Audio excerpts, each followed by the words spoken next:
eu trouxe aqui algum material bem simples. Vocês sabem que pode existir um laboratório de filosofia? Eu falei isso com vocês no ano passado, no primeiro ano. Por exemplo, existe laboratório de física, de química, biologia, né? Existem escolas, e é um propósito nosso que a gente consiga subir um laboratório de filosofia. O que conteria nesse laboratório? Conteria elementos que são parte das práticas de filosofia. E lógica, por exemplo. Lembra que nós fizemos alguns exercícios de lógica, não fizemos? Né? Por exemplo, aquele das pérolas. A gente sempre fez aqui no quadro ou na aula remota à distância, mas a gente pode ter aqueles utensílios para fazer. Né? A balança, as pérolas, então aos poucos a gente está montando. Essa aqui é uma dessas pecinhas que a gente pode usar. Vocês reconhecem alguma coisa aqui? O que isso parece? Vocês já viram isso em algum trabalho de filosofia matemática? Exatamente. Isso aqui é uma representação da maneira como a gente pode resolver o teorema de Pitágoras. Né? Você tem aqui um triângulo formado pela hipotenusa e pelos catetos. Né? Aí muitas vezes fica esse aqui é um exemplo de como a gente pode usar um laboratório. Né? Muitas vezes fica difícil visualizar o que tem a ver os quadrados, né? No caso, o fato da soma dos quadrados dos catetos ser igual ao quadrado da hipotenusa. Aqui você tem visualização tanto matemática quanto da imagem. Né?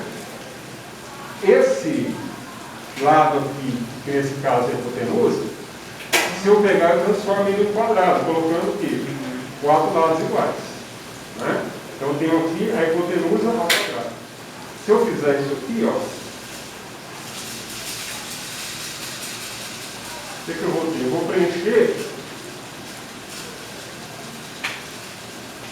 vou preencher esses quadrados, que são o quê? Os quadrados dos catetos. O número de pérolas aqui, ou dessas esferazinhas, deve ser o mesmo. Né? Ok? Então esse aqui é um exemplo. O que nós vamos fazer hoje é diferente. A gente vai fazer um cálculo do π. Vocês estão lembrados que a gente fez isso em sala de aula? Sim. Eu trouxe um material bem simples que qualquer pessoa pode usar. Primeira coisa que eu quero perguntar para vocês. Vocês se lembram do valor do π? 3/14. Então vamos lá. Vou colocar aqui.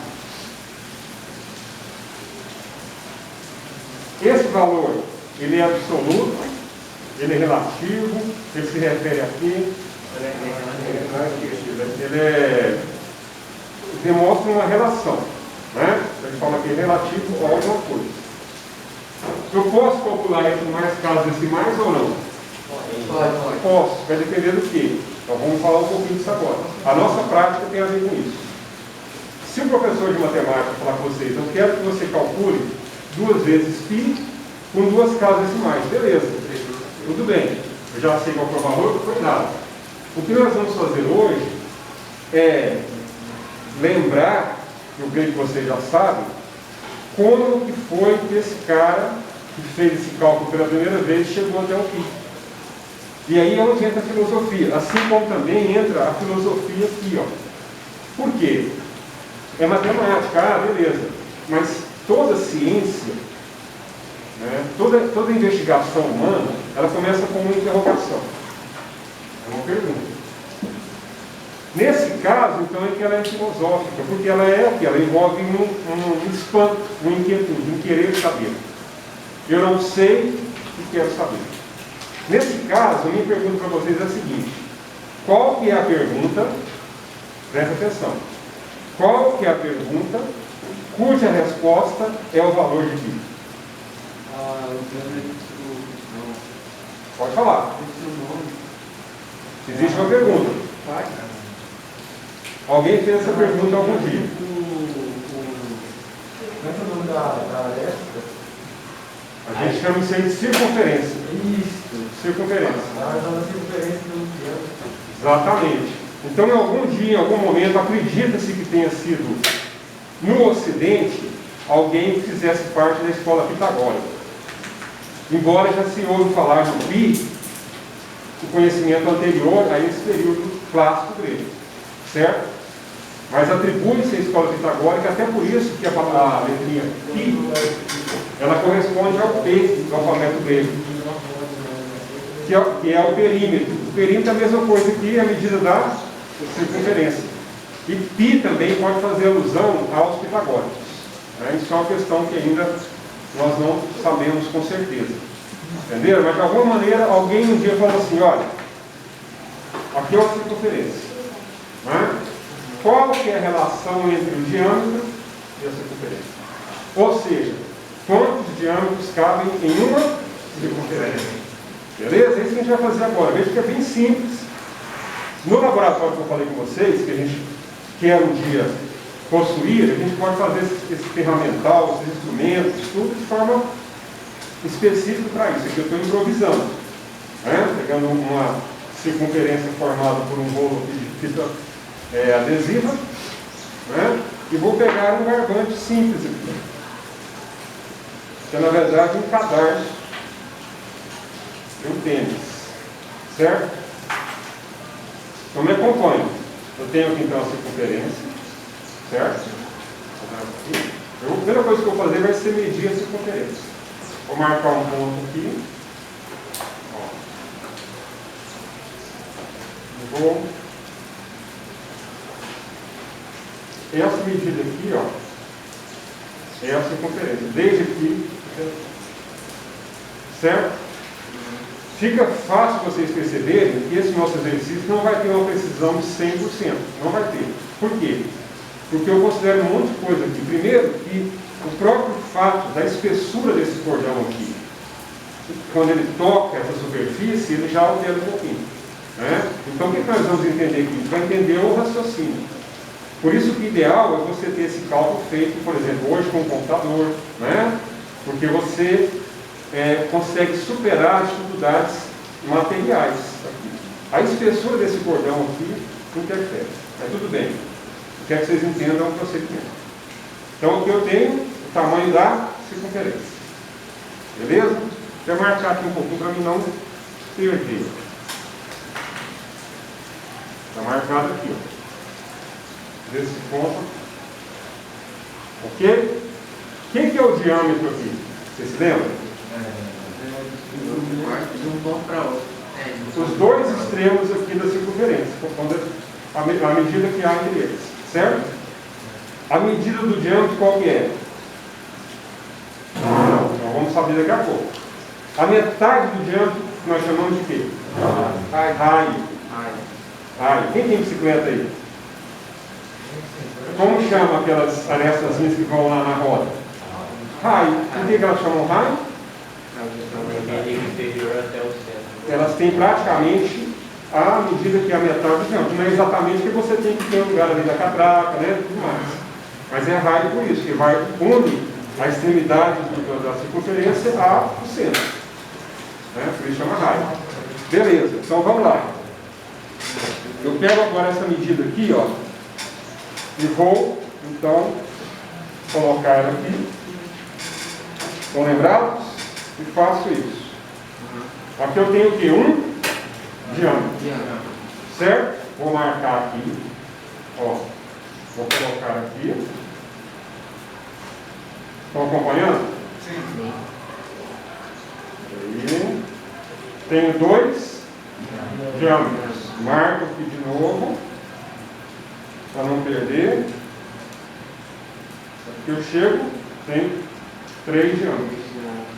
Então, eu já encontrei a medida 3 aqui.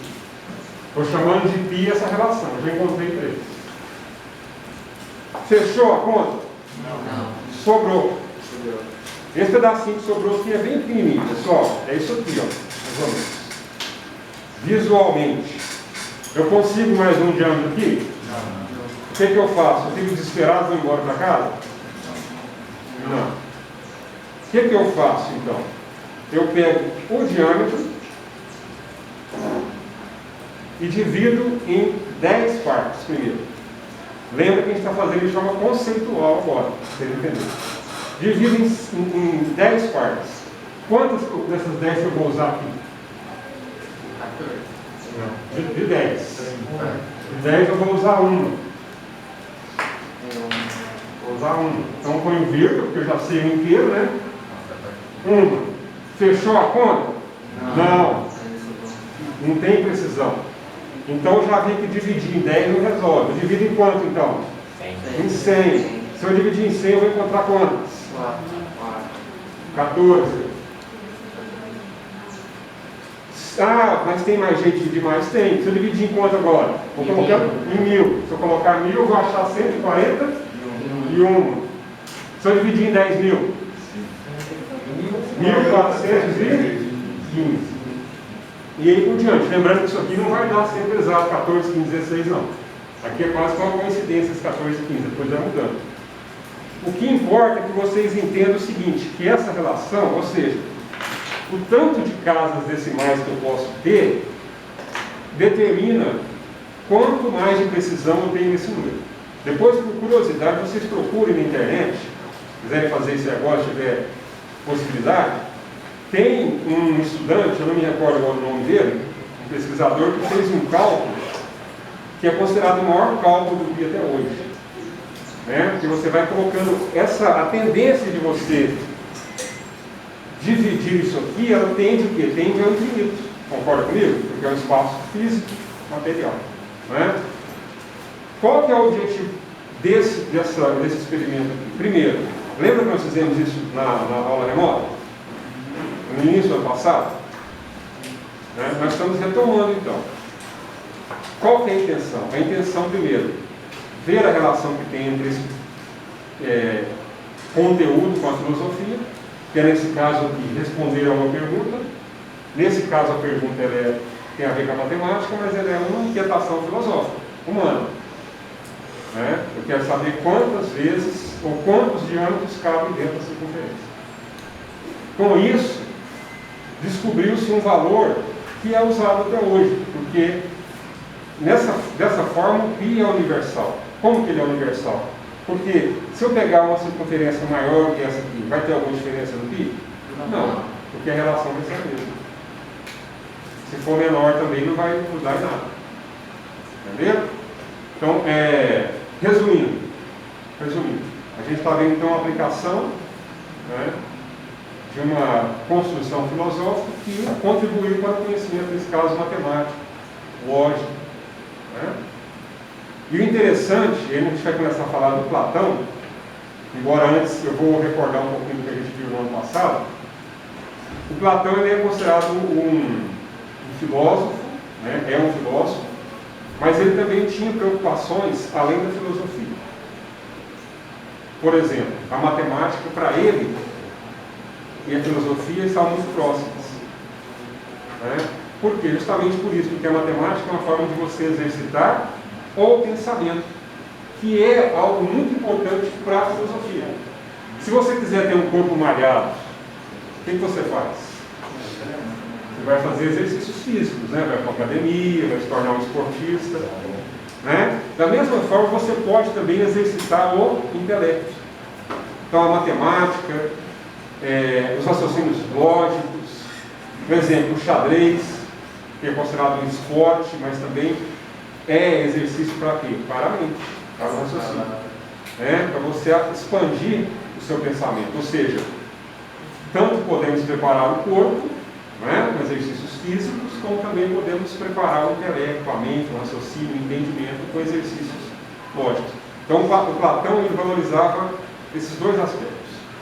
Tanto a questão do corpo, quanto da mente, da alma, do espírito.